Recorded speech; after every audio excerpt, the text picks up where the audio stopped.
Eh bien, bonjour et bienvenue à cette première vidéo réalisée par Déclic Écologique à la demande de l'URPS, chirurgien dentiste des Pays de Loire. Aujourd'hui, nous allons traiter des déchets et dasseries vers la réduction de ces déchets et dasseries. Et elles sont proposées par Annabelle Mansimer-Thibaudeau et moi-même, Tristan Duhamel. Nous avons eu l'appui expert du docteur Jean Barret, chirurgien dentiste à Bordeaux. Eh bien, bonjour à tous. Donc, je m'appelle Annabelle Mansimer-Thibaudeau.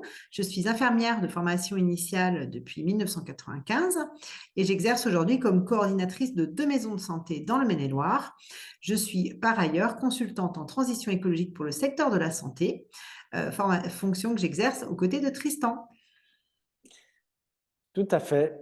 Et pour ma part, j'ai fondé Déclic Écologique en 2018 pour accompagner les organisations dans la transition écologique. Je suis expert numérique responsable, spécialiste de l'économie circulaire et depuis 2020, nous travaillons avec Annabelle pour le secteur de la santé, que ce soit des maisons de santé, des cabinets ou des services hospitaliers. Ce qui nous intéresse particulièrement, c'est de travailler avec les équipes sur des méthodes collaborative pour faire émerger les solutions avec elles et pouvoir ensuite créer tout un plan d'action et suivre la mise en œuvre de ce plan d'action. Dans ce programme de 4 vidéos, nous allons aborder donc 4 sujets différents: déchets, dasseries vers la réduction pour aujourd'hui, les achats durables, le numérique et l'éco-conception des soins. Au fil de chaque vidéo, nous vous poserons des questions et vous verrez aussi cette petite tirelire apparaître quand il y aura des économies potentielles à réaliser sur ces actions.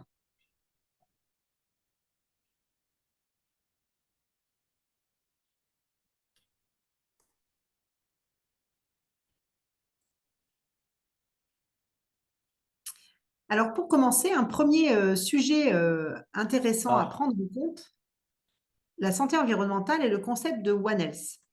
Cette idée, c'est de se positionner de positionner la santé humaine comme faisant partie d'un tout et étroitement liée avec la santé de l'environnement et la santé animale.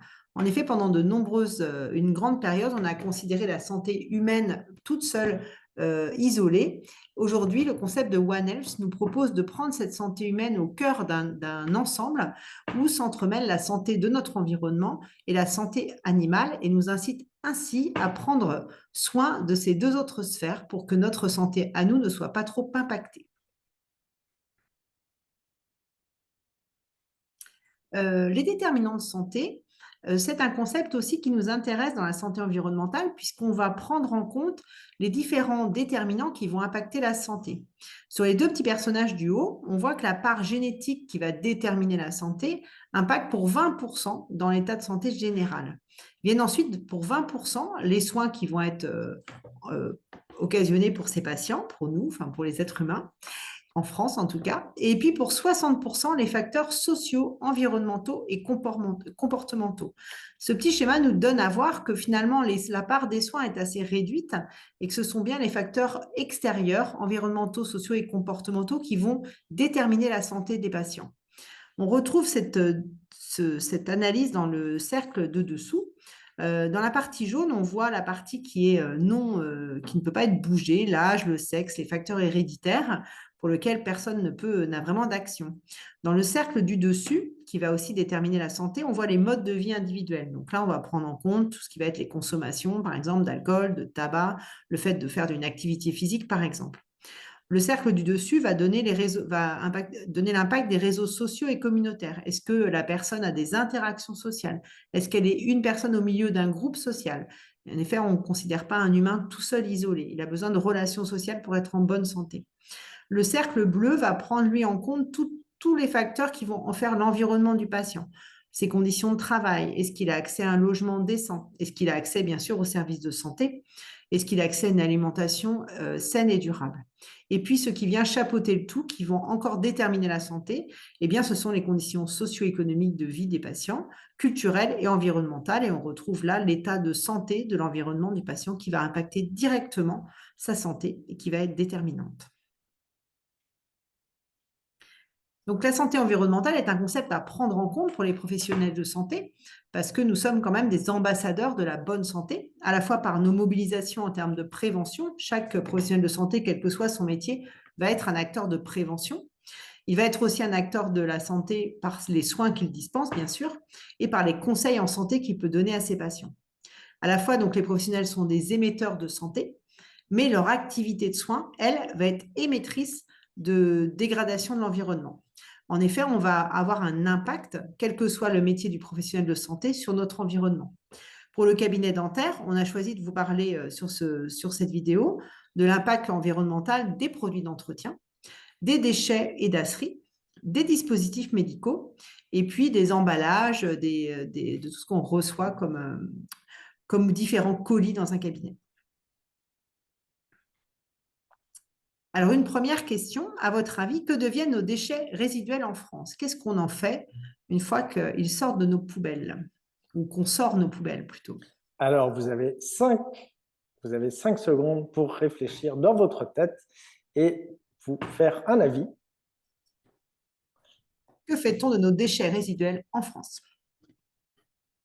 La réponse, eh bien, le traitement des déchets en France, eh bien, ce sont principalement les centres d'enfouissement et l'incinération. Si on regarde tout d'abord les centres d'enfouissement, on voit sur cette photo qu'ils sont en train d'aménager un de ces centres. On peut d'abord constater que ça prend une place colossale sur le sol. Ensuite, on voit qu'ils sont en train d'installer une membrane censée être imperméable, mais on imagine bien qu'à moyen terme, eh bien, les jus de décharge, par exemple la pluie qui va couler sur les différents déchets, va créer des cocktails chimiques qui vont venir polluer les sols au-dessous et les nappes phréatiques. Et de plus, eh bien, quand des déchets comme des déchets alimentaires ou des déchets verts sont sous les couches de déchets de manière hermétique, eh bien, cela va créer du méthane, qui est un gaz à très fort effet de serre, qui va se retrouver dans l'atmosphère, tout comme le carbone émis également lors des centres d'enfouissement. Venons-en à l'incinération. Eh bien, quand on incinère 1 tonne de déchets, il va rester 300 kg de mâche-fer. Donc, les mâche-fer sont les résidus à brûler, les cendres. Et aujourd'hui, on les mettait jusque-là sous les routes, mais on s'aperçoit que ce n'est pas inoffensif. Donc, ça pose question. Et puis, en plus de ces 300 kg de mâche-fer par tonne, eh bien, il y a 50 kg de refium. Les refiums sont les résidus d'épuration des fumées d'incinération. C'est-à-dire que comme les fumées sont très polluées, eh bien, on va les nettoyer avec de l'eau et tout ça crée 50 kg de boue toxique. Et qu'est-ce qu'on fait de ces 50 kg de boue toxique? Eh bien, on les enfouit là aussi. Et puis, ça ne fait pas partie du traitement de nos déchets, mais on voit bien qu'il y a toute une partie de nos déchets qui se retrouvent dans la nature et que donc là, ça a un impact également très important. Le but de la démarche, c'est d'aller vers le zéro déchet, zéro gaspillage comme un objectif. On va toujours associer la notion de zéro gaspillage à zéro déchet. Et zéro déchet, eh bien, ça veut dire que c'est le meilleur déchet et celui que l'on ne produit pas. Comment éviter à la source de créer de futurs déchets, donc réduire les gaspillages au maximum. Et tant qu'à faire, nous vous proposons de faire ça comme un jeu et nous vous proposerons une méthode pour cela. Il existe également des bioplastiques qui sont jetables et on se pose la question, sont-ils vraiment écologiques? Il faut savoir que l'alternative des bioplastiques, qui est à base d'algues ou de sous-produits agricoles, le plus répandu, c'est le PLA, fait avec de l'amidon de maïs, de betterave ou pommes de terre, et qu'on peut retrouver pour les gobelets, les pompes à salive, les brosses à dents, les sacs poubelles. Il est complexe d'évaluer l'analyse du cycle de vie de ces produits. L'analyse du cycle de vie, c'est-à-dire la production, l'utilisation et la fin de vie. Eh bien, on imagine que tout cela va néanmoins être de l'usage unique, donc être des déchets très rapidement. Et donc, le mieux étant le stérilisable et donc le réutilisable. Voyons l'impact du jetable versus le stérilisable.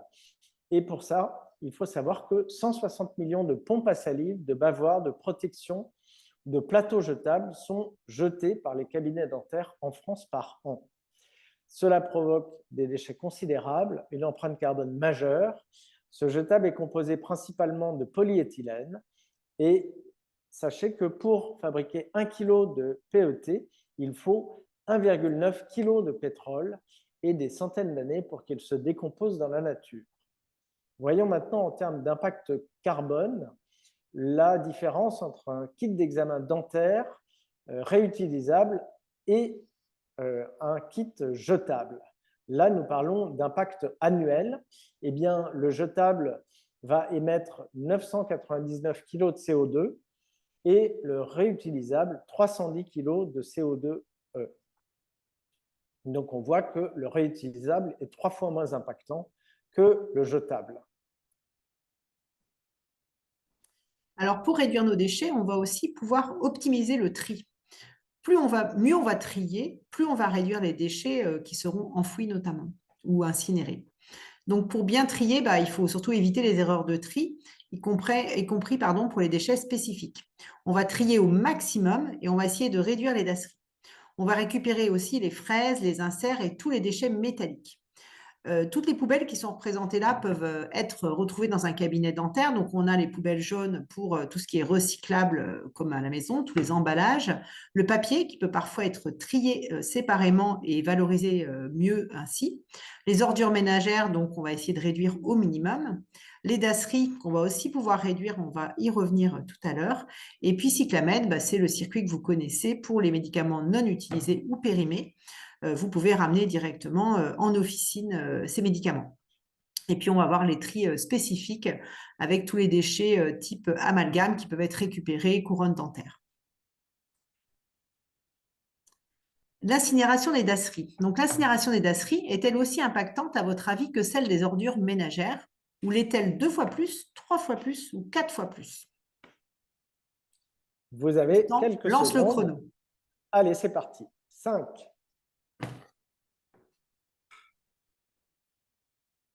Et la réponse est 3 fois plus. En fait, les dasseries ont un traitement polluant et coûteux car l'incinération est à 850 degrés et elle coûte 850 € par tonne. En moyenne, l'incinération des dasseries émet près de 3 fois plus de CO2 que l'incinération classique. On considère 934 kg de CO2 par tonne versus 362 kg de CO2 pour les déchets classiques, les ordures ménagères. Alors, revenons sur les dasseries. Effectivement, on va pouvoir réduire les volumes parce qu'on constate très souvent des erreurs de tri, notamment quand nous faisons nos visites dans différents cabinets paramédicaux, médicaux ou dentaires. D'ailleurs, personne n'y échappe.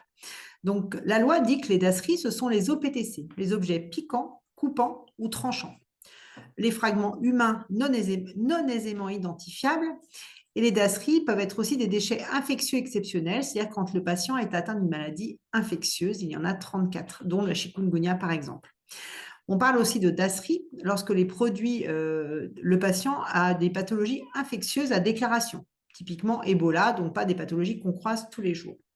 Dans les dasseries, on ne met pas les supports, c'est-à-dire qu'on ne met pas les manches, on ne met pas les seringues quand elles ne sont pas serties, ni les capuchons, ni les emballages. Concernant la particularité des maladies, des antécédents infectieux des patients, l'interrogatoire, l'état fébrile du patient peut donner des indications sur ces maladies à déclaration. Donc, tout ce qui n'est pas dasserie. Là, il y en a beaucoup qu'on retrouve malheureusement souvent en dasserie. Abaisse-langue, fil de suture, mèche, coton, compresse, pansement, seringue, les champs, les équipements de protection individuelle, matériel de prélèvement, sonde, crachoir, seringue. Ce qui est important de retenir, c'est que la seule présence de sang ou de liquide biologique n'est pas un critère de classement en dasserie. En chirurgie, par exemple, quand vous avez vos champs opératoires sur blouse, gants et masques, même s'ils sont souillés, ils ne doivent pas intégrer les dasseries. On a l'habitude de donner cet exemple avec Tristan en atelier. Les femmes régulièrement ont leurs règles et pour autant elles n'ont pas de dasserie chez elles. Donc il n'y a pas d'utilité le sang quand il y a du sang à traiter en dasserie. On peut voir des réductions de volume très importantes en respectant bien ces consignes de tri. Et du coup une économie. Alors, un autre outil qu'on utilise au-delà du tri, c'est le 5R. La boîte à outils, on l'appelle du zéro déchet et de la transition écologique.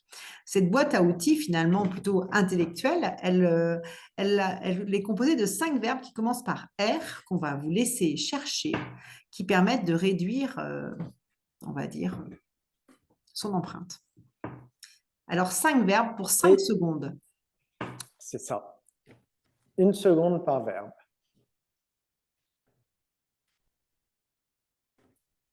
Et la réponse est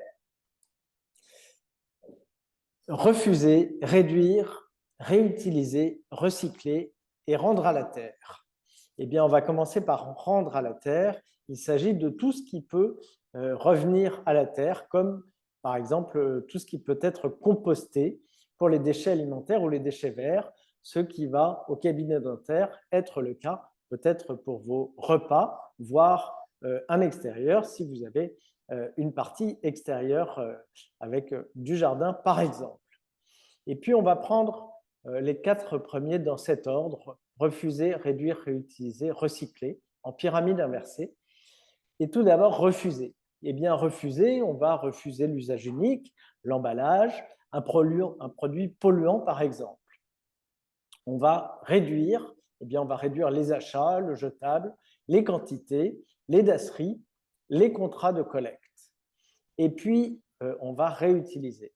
Réutiliser, le but, c'est de faire durer le plus longtemps possible nos produits. Et pour ça, on va pouvoir utiliser la réparation, la location, la seconde main, la mutualisation ou encore la stérilisation. Et puis, vous le voyez, recycler, étant tout petit en tout dernier, eh bien, il est incontournable de recycler tout ce qui peut l'être. Mais comme on aura refusé, réduit, réutilisé, on aura moins de choses à recycler. Il faut savoir notamment que le recyclage n'est pas parfait. Si c'est quasiment le cas pour le verre qui est recyclable quasiment à l'infini, ça n'est pas le cas de toutes les matières. Selon les métaux, ça dépend. Pour le papier, par exemple, et les cartons, c'est 5 à 10 cycles, après quoi la matière ne tient plus. Et concernant les plastiques, seuls 3 plastiques sur 7 sont recyclables et encore pas plus de 3 cycles environ, après quoi là aussi la matière ne tient plus. Donc on vous invite à mémoriser cette méthode qui permet d'aller très loin et d'avancer en faisant ça comme un jeu, comme on vous le disait tout à l'heure. Donc si on reprend les choses dans l'ordre, refuser, eh bien par exemple, on va refuser l'usage unique autant que possible. Vous avez ici un fauteuil bien équipé et donc on va remplacer par exemple des serviettes par des serviettes en tissu labellisées. Les labels GOTS et Ecotex sont les labels du textile vertueux. On va utiliser de l'inox pour certains outils EDM. On va utiliser du plastique dur lavable comme les canules, un champ type 7 en papier. Ici, il s'agit exclusivement d'une feuille en papier 100% recyclée qui a reçu un écolabel européen. Et puis, des canules et pompes à salive stérilisables, comme on peut le voir ici, qui sont plus faciles à utiliser lors de chirurgie à 4 mains. Et puis, on va favoriser les kits sur mesure pour éviter de jeter le matériel non utilisé lors de kits qui sont génériques. Et malheureusement, eh bien, les kits sur mesure coûtent en général plus cher que les kits avec un certain nombre de matériels qui vont passer à la poubelle puisqu'on ne va pas les utiliser. Et puis, nous allons réduire. Donc, par exemple, on va réduire les volumes de dasserie en respectant les consignes comme Annabelle nous les a énumérées tout à l'heure. Par exemple, ici, rien de ce que vous voyez ne devrait aller en dasserie et donc rejoindre soit la poubelle d'ordures ménagères, soit la poubelle de tri. Réutiliser, eh bien, on va privilégier le stérilisable à l'usage unique. Donc, par exemple, voici des canules réutilisables. Cela passe évidemment par la stérilisation. Et puis, pour le nettoyage du plan de travail et du fauteuil, eh bien, on va remplacer le papier jetable par des microfibres que l'on peut nettoyer à l'eau claire. Sachez que nous accompagnons également le secteur médical, le secteur hospitalier, et que de plus en plus, eh bien, les chambres et autres sont nettoyées à la microfibre avec de l'eau claire tout simplement. Eh bien, on vous fait part de notre bibliographie. Donc, pour nous aider à construire ce support, nous avons travaillé avec le guide du cabinet dentaire éco-responsable qui a été rédigé par le docteur Jean Barret, qui est aussi notre expert dentiste. Eh bien, merci pour votre attention. Nous vous rappelons les 5 R: refuser, réduire, réutiliser, recycler et retour à la terre. Merci à vous. Merci à vous pour votre attention et à très bientôt.